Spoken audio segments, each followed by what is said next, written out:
సంఘంలోని ZP హైస్కూల్లో తహసీల్దార్ సారంగపాణి సర్పై ప్రత్యేక drive ఏర్పాటు చేశారు. బీఎల్ఓలు ఓటర్ల నుండి వచ్చిన ఎస్ఆర్ఐ పత్రాలను పరిశీలించి డిజిటలైజేషన్ చేశారు. జిల్లా కలెక్టర్ ఆదేశాల మేరకు సంఘం మండలంలో 100% ఓటర్ల మ్యాపింగ్, వెరిఫికేషన్ ప్రక్రియను పూర్తి చేసేందుకు ప్రత్యేక చర్యలు చేపట్టినట్లు తెలిపారు.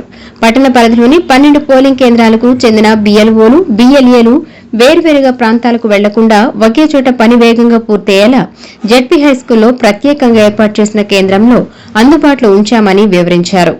శాశ్వతంగా వలస వెళ్లిన ఓటర్లు, మరణించిన వారి వివరాలు, ఒకే వ్యక్తికి 2 ఓట్లు ఉన్న డూప్లికేట్ నమోదులను గుర్తించి ఆన్లైన్లో సవరణలు చేపడుతున్నట్లు చెప్పారు. అదేవిధంగా ఓటర్ల జాబితాలో పేరు లేకపోయినా వారు తగిన ఆధారాలతో ఈ నెల 14వ తేదీలోపు బీఎల్ఓలను సంప్రదించాలని సూచించారు.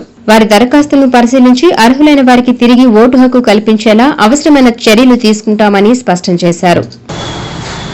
ఇప్పుడు జిల్లా కలెక్టర్ నెల్లూరు గారు ఈరోజు 100% రీచ్ కావాలని తెలియపరుచున్నారు.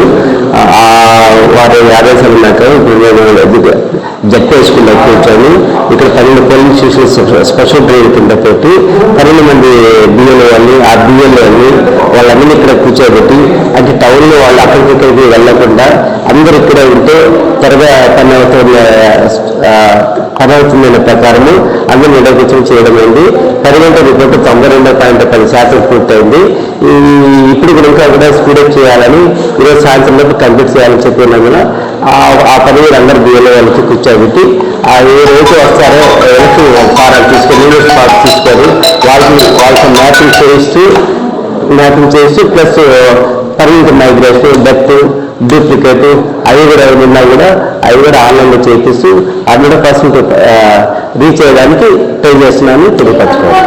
ఎవరైనా కూడా మిస్ అయిన వాళ్ళంటే 14 తేదీ లోపల కానీ వాళ్ళు కానీ ఆ ప్రూఫ్లు కానీ ఎత్తుకొస్తే నేను మళ్ళా రీబ్యాక్ చేసి బిఎల్ గారికి వాళ్ళకి ఓటు హక్కు కల్పించడానికి చర్యలు తీసుకుంటానని తెలియపరచుకోవాలి.